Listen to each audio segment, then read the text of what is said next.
ሀያኛው የቡድን 20 ሀገራት የመሪዎች ጉባኤ ከህዳር 13 እስከ 14 ቀን 2018 ዓ.ም በደቡብ አፍሪካ ጆሃንስበርግ ከተማ ተካሂዷል።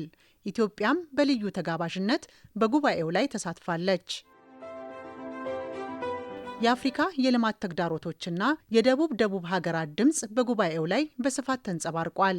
ድርቅን መቋቋም፣ የብድር እፎይታ፣ የኃይል ሽግግር ፋይናንስና በማዕድን ልማት ላይ ትኩረቱን በማድረግ መክሯል።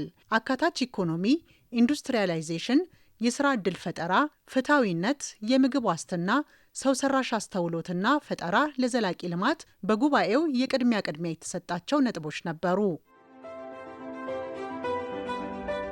ለመጀመሪያ ጊዜ በአፍሪካ ምድር የተካሄደው የቡድን 20 ሀገራት የመሪዎች ጉባኤ ላይ ጠቅላይ ሚኒስትር ዶክተር አብይ አህመድ ኢትዮጵያ በመደመር እሳቤ እያደረገችው ያለው የኢኮኖሚ ማሻሻያ ያስገኛቸው አመርቂ ውጤቶችና ኢንቨስትመንትን ለመሳብ እየተደረጉ ያሉ ጥረቶች እንዲሁም የዜጎችን ኑሮ ለማሻሻልና የተረጋጋ ኢኮኖሚ ለመፍጠር የተሰሩ ስራዎችን በጉባኤው ላይ አንስተዋል።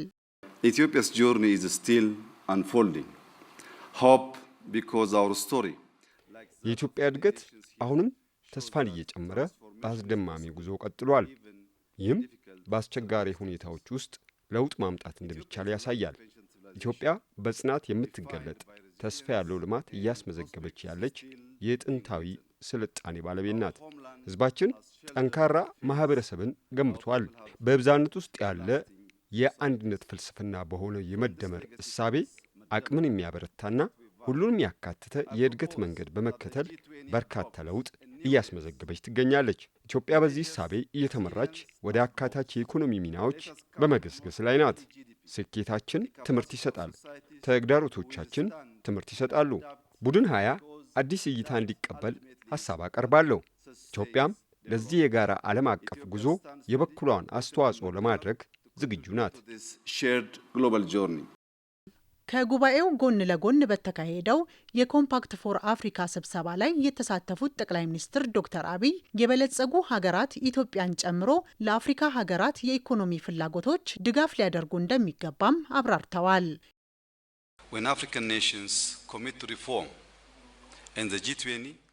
የአፍሪካ ሀገራት ለውጥ ለማምጣት ሲያስቡ የቡድን 20 ሀገራትና ሌሎች ዓለም አቀፍ አጋሮች ጥረቶቻቸውን በካፒታል በቴክኖሎጂና በእውቀት ለመደገፍ ቃላቸውን መጠበቅ አለባቸው።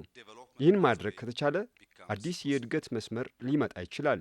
አፍሪካን ኮምፓክት ከተጀመረ ከ8 ዓመታት በኋላ ለውጦች በራሳቸው የሚናገሩት ነገር አለ። ጥልቅ መሠረታዊና ወሳኝ ታድሶዎች፣ የማክሮ ኢኮኖሚ መረጋጋትን የሚያጠናክሩ ማሻሻያዎችን፣ ኢኮኖሚዎችን ለኢንቨስትመንት ክፍት ማድረግና በራስ መተማመን ወደ ነበሩበት መመለስ ተችሏል።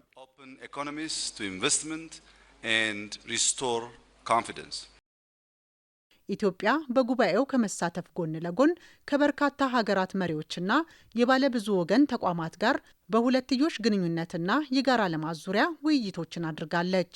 ይህም ኢትዮጵያ በዓለም መድረክ ያላትን ተፈላጊነትና ተሰሚነት ከፍ እንዲል ያደረገ ጉባኤ መሆኑን ያመለክታል።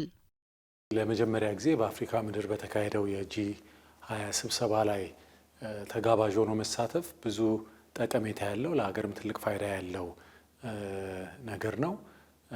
አንደኛ የሀገራችንን አቋም፣ ፍላጎት እንዲሁም አጠቃላይ እንደ አህጉር እንደ አፍሪካ መነሳት ያለባቸውን አጀንዳዎች ለማንሳት ጥሩ እድል የሚሰጥ ነው። በተጨማሪም በጎን ለጎን ደግሞ የሁለትዮሽ መድረኮችን ለማድረግ በአንድ ጊዜ በአጭር ጊዜ ብዙ ሀገራትን ብዙ የዓለም አቀፍ ተቋማትን አግኝቶ የሀሳብ ልውውጥ ለማድረግ ትብብርን፣ ግንኙነትን ለማጠናከር ጥሩ እድል ነው።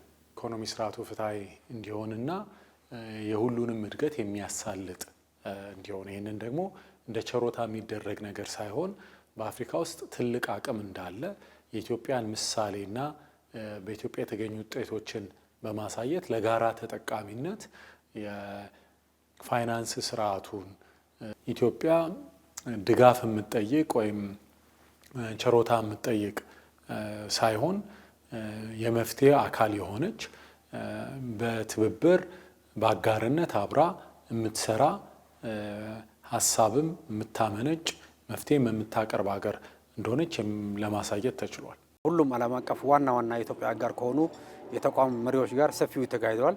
አንደኛ ከአይኤምኤፍ ሊቀመንበሯ ጋር ሰፊው ተካሂደዋል። የኢትዮጵያ ውስጥ የተካሄደ ያለው የማክሮ ኢኮኖሚ ሪፎርም በስኬታማ ደረጃ የተካሄደ እንደሆነ ውጤቱም በጣም ጥሩ እንደሆነና አይኤምኤፍ ከኢትዮጵያ ጋር ያለው አጋርነት አጠናክሮ መቀጠል እንዳለበት ከጥሩ መግባባት የተደረሰበትና በተለይ ለቀጣይ ኢትዮጵያም ኮፕ በምታዘጋጅበት ወቅት ሰፋ ያለ ድጋፍ ማድረግ እንደሚገባቸው ከስምምነት የተደረሰበት ነው ማለት ነው። ሁለተኛ ደግሞ ከዓለም ባንክ ፕሬዚደንት ጋር ሰፊው ተካሂደዋል። የዓለም ባንክ በኢትዮጵያ ሰፊ ፕሮግራም እና የፋይናንስ ድጋፍ ከሚያደርጉ ዋነኛ የልማት አጋር ነው። ከፕሬዚደንት አጄ ባንጋ ጋር የተደረገው ውይይትም እጅግ በጣም ስኬታማ ነው ነበረው። በቀጣይ ስለሚኖሩን የፋይናንሲንግ ድጋፎች፣ የፕሮጀክት ድጋፎች፣ የፖሊሲ ፋይናንስ ድጋፎችም በተጠናክሮ እንደሚቀጥሉ አረጋግጠዋል ማለት ነው።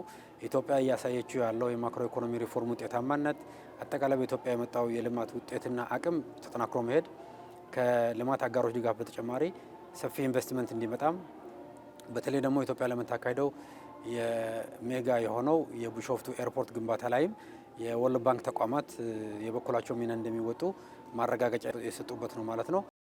ጠቅላይ ሚኒስትር ዶክተር አብይ አህመድ ከመሪዎች ጋር በነበራቸው ውይይት የኢትዮጵያን የለውጥ ጉዞ በማስረዳት ሀገራት ይህንኑ እንዲደግፉና አጋርነታቸውን እንዲያጠናክሩ ጥሪ አቅርበዋል። የጂ20 ሀገራት ስብሰባ የዛሬ 20 ዓመት አካባቢ ጀምሮ የተጀመረ ቢሆንም በአፍሪካ ምድር ላይ ለመጀመሪያ ጊዜ እየተደረገ ያለ ነው።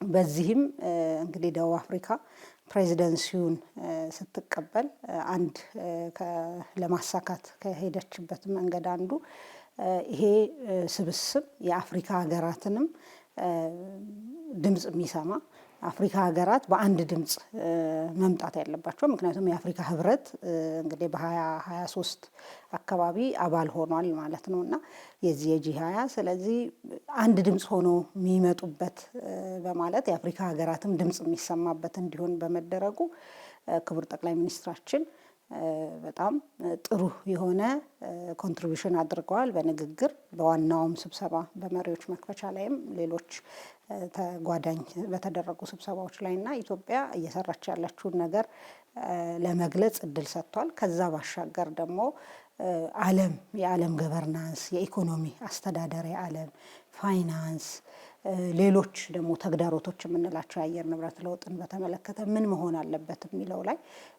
በደንብ ጥሩ ኮንትሪቢዩሽን አድርገዋል ማለት ነው፣ አስተዋጽኦ አድርገዋል በንግግር ክቡር ጠቅላይ ሚኒስትር። ይሄ እንግዲህ የኢትዮጵያን መታየት በደንብ አድርጎ የሚጨምር መድረክ ነበር የነበረው። ሁሉንም እንግዲህ ሀገራትና መሪዎች ጋር ካደረጓቸው ቆይታና ከዓለም አቀፍ ተቋማቶቹ ጋር ኮመን የሆኑ ነገሮች ምንድን ናቸው ብለን ስናይ አንደኛው የኢትዮጵያ በማልታይላተራል ወይም በባለ ብዙ ወገን መድረኮች ላይ ከፍ እያለ የመጣውን ቁመናዋን እሱንም የመመዘንና የተለያዩ መድረኮች ላይ የበለጠ አብሮ ለመስራት የተነጋገሩባቸው ነገሮች አሉ ማለት ነው። ሁለተኛው የምናየው ደግሞ ከኢኮኖሚ መረጋጋት ጋር በተለይ ባለፉት ዓመታት ከወሰድናቸው ከማሻሻያዎች ከሪፎርሞቹ ጋር ተያይዞ ምን አመርቂ ውጤቶች እንዳመጡ ለሀገሩ ኢንቨስትመንቶችን ምቹ ለማድረግና ከነዚህ ሀገራት ጋርና ተቋማት ጋር የበለጠ የተሳሰረ ግንኙነት ለመፍጠር በተለይ ከሀገሮቹ ጋር ደግሞ ከንግድ ልውውጥ ጋር የተለያዩ ኢንቨስትመንቶችን ከመሳብ ጋር የወሰድናቸውን እርምጃዎችና የበለጠ በእነሱ ምን መጠናከር እንዳለባቸው የዳሰሱበትም ቆይታ ነበረ። በሶስተኛው ደግሞ ስናየው ኢትዮጵያ በተለይ በሀገሩ ብቻ ሳይሆን አሁን ዓለም አቀፍ ደረጃ ላይ የአየር ንብረት ለውጥን ለመከላከል እያደረገቻቸው ያለችውን ጥረት የበለጠ ለማጠናከርና አሁን ደግሞ በቅርብ ጊዜ ኮፕ 32ን እኛ ሆስት እንደምናደርግ ስለተመረጥን የሚመለከታቸው ሀገራትና ተቋማት ጋር ይሄንን ኮፕ 32 ኢትዮጵያ እንደምታስተናግድ ሀገር ተጠናክራ ተደግፋ ከዚህ በፊት የነበሩትን ልምዶች ከተለያዩ ሀገሮች ቀስማ ለሀገሩ ኩራትና ለሀገራችንም የተለያዩ አይነት ስቴክሆልደሮችን የተለያዩ ዘርፎችን እናሳተፍበት አንድ በጣም ትልቅ መድረክ ስለሆነ እነዚህ ደግሞ አጋሮች የምናቸው ሀገርና ተቋማት ለዚህ አጋዥ ሆነው እንደሚቆሙ አንድ የገለጹበት ውይይቶች ነበሩ ማለት ነው። በአጠቃላይ ኢትዮጵያ በቡድን 20 ሀገራት የመሪዎች ጉባኤ ላይ መሳተፏ በዓለም አቀፍ ደረጃ ያላትን አቅምና ወሳኝነት ያሳየ፣ አጋርነትን ያጠናከረና በዲፕሎማሲው ረገድም የኢትዮጵያን ጥቅም የሚያስከብሩ ውይይቶች የተደረጉበትና አመርቂ ውጤት የተመዘገበበት ነበር።